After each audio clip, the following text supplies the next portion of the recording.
Nasamsam ang 1.7 milyong halaga ng shabu mula sa dalawang naarestong drug suspect sa isinagawang drug bypass operation ng PNP at PDEA sa Sinsuat Avenue, Rosario, Cotabato City nito lamang ikapito ng Nobyembre taong kasalukuyan.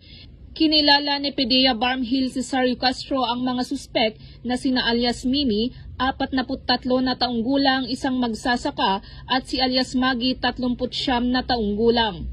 Naging matagumpay ang naturang operasyon dahil sa pinagsanib puwersa ng mga operatiba ng PNP at PDEA BARM na nagresulta sa pagkakaaresto ng mga suspek at pagkakasamsam ng mga hinihinalang iligal na droga.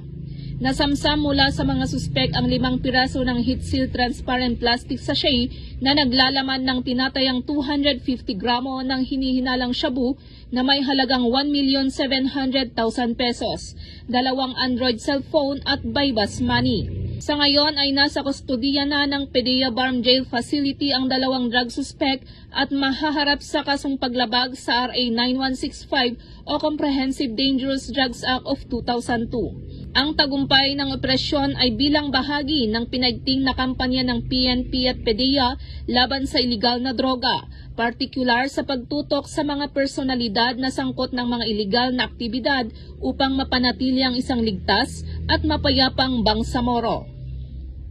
Mula rito sa rehiyon ng Bangsamoro, ako ang inyong Police News Network Correspondent, Patrol Woman Leonora Gawang, alagad ng batas, tagataguyod ng Balitang Pulis.